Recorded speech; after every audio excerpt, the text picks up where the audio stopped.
అందరికీ నమస్కారం. సత్తాన్కుళం lockup death కేసులో 9 మంది పోలీస్ అధికారులకు మరణశిక్ష విధిస్తూ మదురై ట్రయల్ కోర్టు ఇచ్చినటువంటి తీర్పు దేశవ్యాప్తంగా సంచలనంగా మారింది. చట్టానికి ఎవరు అతీతులు కారు. చట్టాన్ని వ్యతిరేకించి చట్టం తమ చేతుల్లోకి తీసుకుని ఇష్టానుసారంగా వ్యవహరించేటువంటి వారు ఎంతటి వారైనా సరే చట్టం ముందు అందరూ సమానులనేటువంటి ఒక సందేశాన్ని యావత్ దేశానికి తెలియజేస్తూ మదురై ట్రయల్ కోర్టు ఇచ్చినటువంటి తీర్పు ఈరోజు ప్రతి భారతీయుడు, ప్రతి పౌరుడు కూడా చర్చకు దారి తీసే విధంగా చేసింది. అసలు ఈ కేసు యొక్క ఉదాంతం ఏంటి, ఈ 9 మంది పోలీస్ అధికారులకు మరణశిక్ష కోర్టు ఎందుకు విధించింది అనేటువంటి అంశాల గురించి మనం మాట్లాడుకునేటువంటి ప్రయత్నం చేస్తే 2020వ సంవత్సరం మార్చి నెలలో దేశవ్యాప్తంగా లాక్డౌన్ కొనసాగుతూ ఉన్నది. కరోనా కష్టకాలం అది. దేశవ్యాప్తంగా సంక్షోభం ఎదుర్కొంటున్నటువంటి పరిస్థితులు అవి. సామాన్య ప్రజలు, వ్యాపారులు, ప్రతి వర్గానికి చెందిన వ్యక్తులు కూడా జీవన్మరణ పోరాటం చేస్తున్నటువంటి పరిస్థితులు అవి. ఎందుకంటే వారి కుటుంబాన్ని ఎలా పోషించుకోవాలో తెలియనటువంటి పరిస్థితుల్లో అగమ్య గోచరంగా జీవితాలను వెల్లదీస్తున్నటువంటి పరిస్థితులు ఆనాడు కరోనా లాక్డౌన్లో దాపురించాయి. సరిగ్గా ఈ కరోనా లాక్డౌన్లో తూతుకుడి జిల్లా పరిధిలోని సాతాన్కుళం పోలీస్ స్టేషన్ పరిధిలో జయరాజ్ అనేటువంటి వ్యక్తి ఒక మొబైల్ షాప్ని ఏర్పాటు చేసుకుని తన కుటుంబాన్ని తనను పోషించుకుంటూ ఉండేవారు. ఈ యొక్క లాక్డౌన్కి సంబంధించినటువంటి విధి విధానాల్లో వారు ఇంపోజ్ చేసినటువంటి రూల్స్ రెగ్యులేషన్కి సంబంధించి ఈ జయరాజు వైలేట్ చేశారు. రాత్రి 9 గంటల తర్వాత ప్రతి షాపు మూసివేయాలనేటువంటి కేంద్ర ప్రభుత్వం యొక్క నియమ నిబంధనలు పాటించలేదనేటువంటి ఒక కారణంతో ఈ సాతాన్కుళం పోలీస్ స్టేషన్కి చెందినటువంటి పోలీస్ అధికారులు జయరాజుని అరెస్ట్ చేసి పోలీస్ స్టేషన్కి తీసుకువెళ్లారు. జయరాజును అరెస్ట్ చేయడంతో తన కొడుకు అయినటువంటి బెన్నిక్స్ కూడా తన తండ్రి గారిని ఎందుకు అరెస్ట్ చేశారనేటువంటి ఒక కారణం తెలుసుకోవడం కోసం మరో రోజు ఉదయం పోలీస్ స్టేషన్కి చేరుకుని మా తండ్రి గారిని ఎందుకు అరెస్ట్ చేశారు, ప్రతిరోజు కూడా 9 గంటల్లోపే నియమ నిబంధనలకు అనుగుణంగానే షాపును మూసివేస్తున్నామని పోలీస్ అధికారులతో మాట్లాడేటువంటి ప్రయత్నం చేశారు. కానీ అక్కడ వాదోపవాదాల మధ్య తన తండ్రి గారిని ఎందుకు అరెస్ట్ చేశారనేటువంటి సహజసిద్ధంగా ఏ కొడుకైనా సరే తన తండ్రిని అరెస్ట్ చేస్తే కొంత భావోద్వేగానికి లోనై ప్రశ్నిస్తాడు, మాట్లాడతాడు, చట్టం తనకిచ్చినటువంటి హక్కులను, వెసులుబాటును ఉపయోగించుకోవడానికి ప్రయత్నిస్తాడు. సరిగ్గా బెన్నిక్స్ కూడా అదే చేశాడు. అయితే అప్పటికే జయరాజ్ను అరెస్ట్ చేసి పోలీస్ స్టేషన్లో ఉంచినటువంటి పోలీసులు బెన్నిక్స్ను కూడా అక్రమంగా కస్టడీలోకి తీసుకుని పోలీస్ స్టేషన్లో నిర్బంధించారు.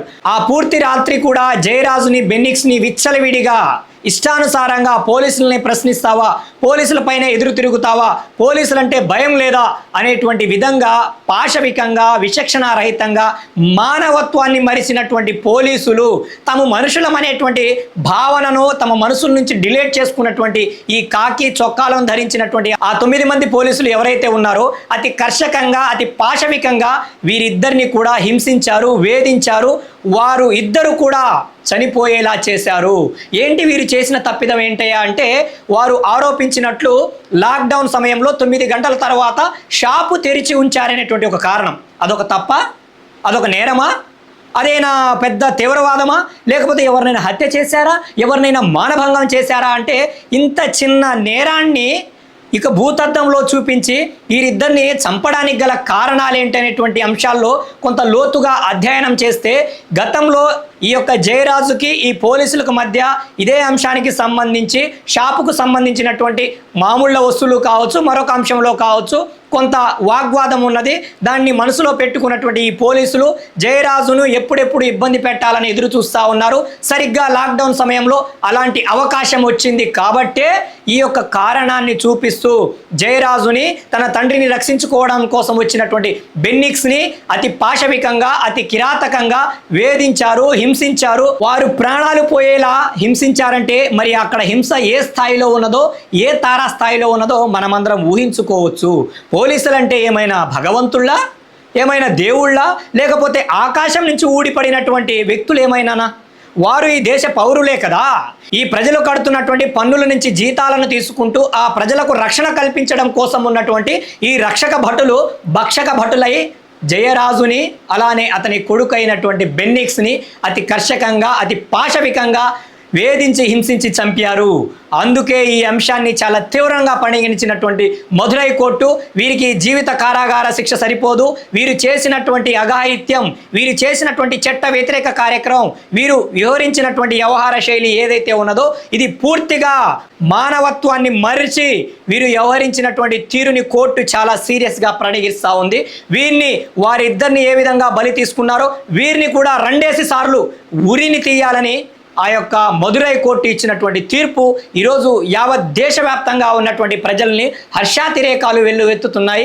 మదురై ట్రయల్ కోర్టు యొక్క నిర్ణయాన్ని ఈరోజు దేశవ్యాప్తంగా అనేక సందర్భాల్లో ఇలాంటి ఉదాంతాలు ప్రతి నిత్యం కూడా సామాన్య ప్రజలను బలి తీసుకుంటున్నటువంటి ఇలాంటి పోలీస్ ఘటనలు, లాకప్ టార్చర్లు, లాకప్ డెత్తులు అనునిత్యం ఈ దేశంలో కనిపిస్తూనే ఉన్నాయి. అలాంటి పోలీస్ అధికారులకు, అలా వ్యవహరించేటువంటి పోలీసులకు ఇదొక చెంపదెబ్బగా, ఒక చెంపపెట్టుగా, ఒక గొప్ప తీర్పుని మనం అందరం భావించాలి. నిజంగా ఈ యొక్క తీర్పుని వెలువరించినటువంటి మదురై కోర్టు న్యాయమూర్తులకు శిరస్సు వంచి నేను నమస్కారాలను తెలియజేస్తా ఉన్నారు. ఈ దేశంలో ఇంకా న్యాయం బ్రతికే ఉన్నది. ఈ దేశంలో సామాన్యుడికి కూడా న్యాయం దక్కుతుంది. ఈ దేశంలో చట్టం ముందు చట్టానికి ఎవరు అతీతులు కాలేనటువంటి ఒక సందేశాన్ని అందించింది Madurai trial court.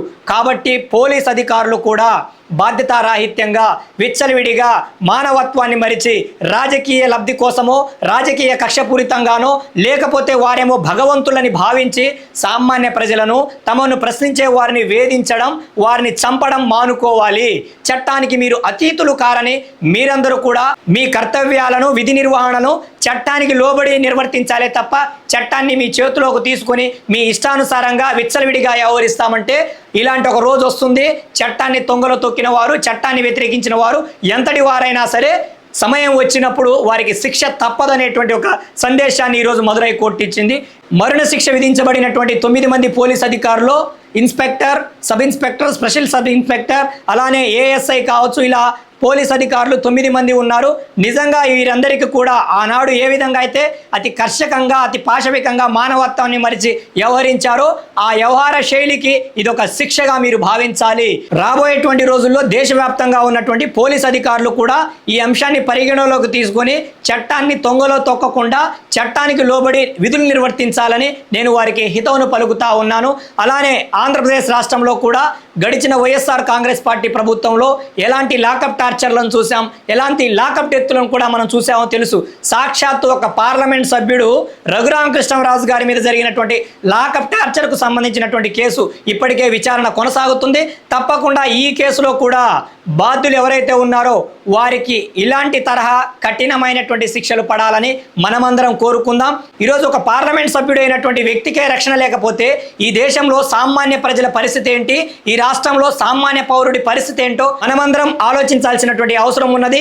Madurai trial కోర్టుకు సంబంధించినటువంటి తీర్పుకు సంబంధించినటువంటి వ్యవహారం కావచ్చు, అలానే రఘురామకృష్ణరాజుకు సంబంధించినటువంటి లాకప్ టార్చర్ కేసుకు సంబంధించినటువంటి వ్యవహారం మీద మీ యొక్క అభిప్రాయాలను కూడా కింద కామెంట్ రూపంలో తెలియజేయండి. జై భీమ్, జై భారత్, జై హింద్.